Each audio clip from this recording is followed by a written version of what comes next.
سلامونه شهرزا خبره کومه که څه هم چې پاکستان تر اوسه پورې د دې خبرې رسمي تایید نه دی کړی خو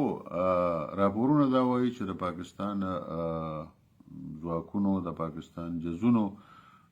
د افغانستان په سرحدي سیمو باندې د پکتیکا په سیمه کې د برمل په سیمه کې ډېرې درنې بمبارۍ کړي دي او د پاکستان د حکومت په قول هغوی دا وایي چې دغه ځای کې مونږه د ترهګرو اته د څلور مرکزونه تباه کړي دي او دا ډېر د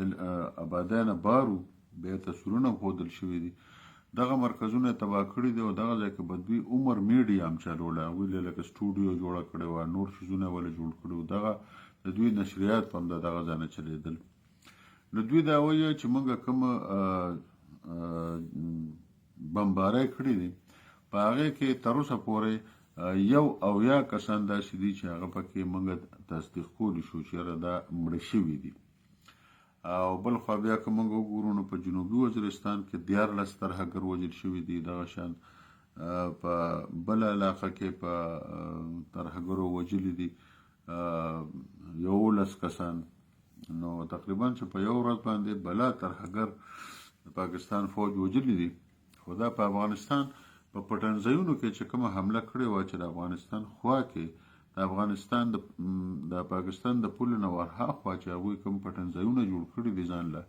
او مرکزونه جوړ کړي دي او د هغه ځای نه هغوی راوړي او هغه ځای کې هغوی منصوبې جوړوي کارنامې جوړوي نقشې ځان له جوړوي بیا د هغه ځای نه پوره پلانینګ جوړوي او د هغه ځای نه بیا پاکستان ته ډلې خلک رالیږي په دې کې ځانمرګي بریدګر هم وي نو هغه مرکزونه ولې ویشتي دي او ډېر لوی تاوان یې ورړولی دی دا زما په خیال چې پاکستان به د هغې بدل اخیسته چې د پاکستان 14 فوجیان د دغه ځای نه غالبا ویشتل شوي وو او وژل شوي وو نو پاکستان به د بدل اخیستو لپاره خامخا داسې یو حرکت کوو خو به هر حال که دې ته موږ په دې نظر وګورو چې د افغانستان او د پاکستان ترمنځ د جنګ شروع شي نو دا به د پښتنو بدمرغي وي د پښتنو بدمرغي به وي ګوره موږ پښتانه هیڅکله هم دا نه غواړو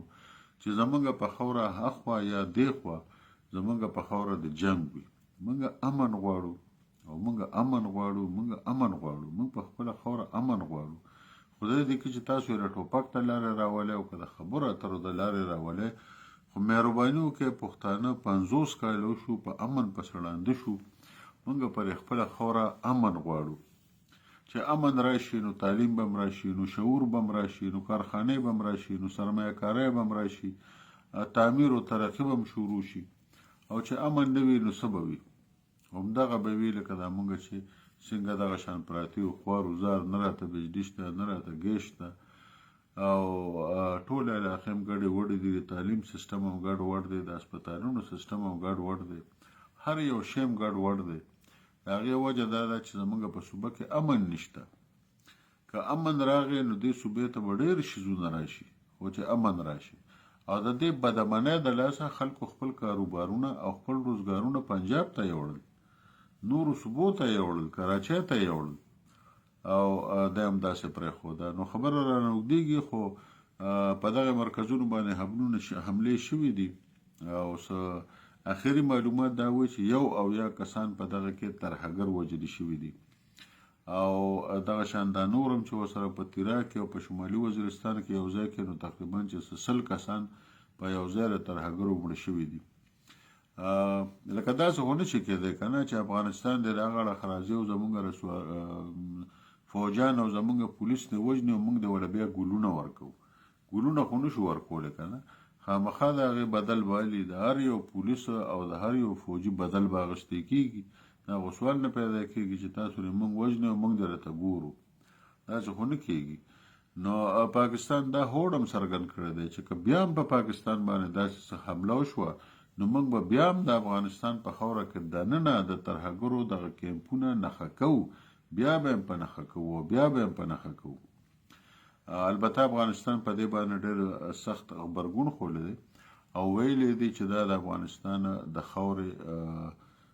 توهین شوی دی او افغانستان په خپله خاوره باندې داسې شیزونه نه زغمي او پاکستان له دا رقم ورکړی دا چې دې به موږ تاسو نه بدل عملو نو خدای دې نه کړي چې افغانستان او پاکستان حالت دې حد ته ورسي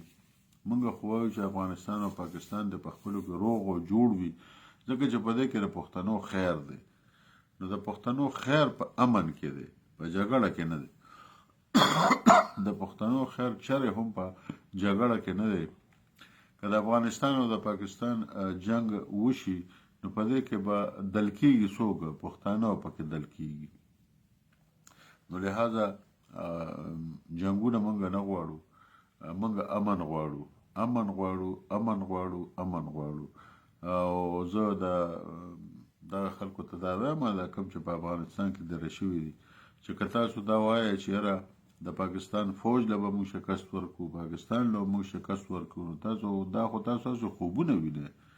سوال نه پیدا کیږي چې تاسو د راپاسه او تاسو د دې ځکه پاکستان له شکست ورکړي لکه دا خو تاسو اسې او د ماشومانو سوچ دی او صرف دا کار وکړي چې دغه د ترهګرو له ځایونه مو ورکوي او پاکستان ته پاکستان له بانه په لاس مو ورکوي چې سبا پاکستان درشي او د دې اوسني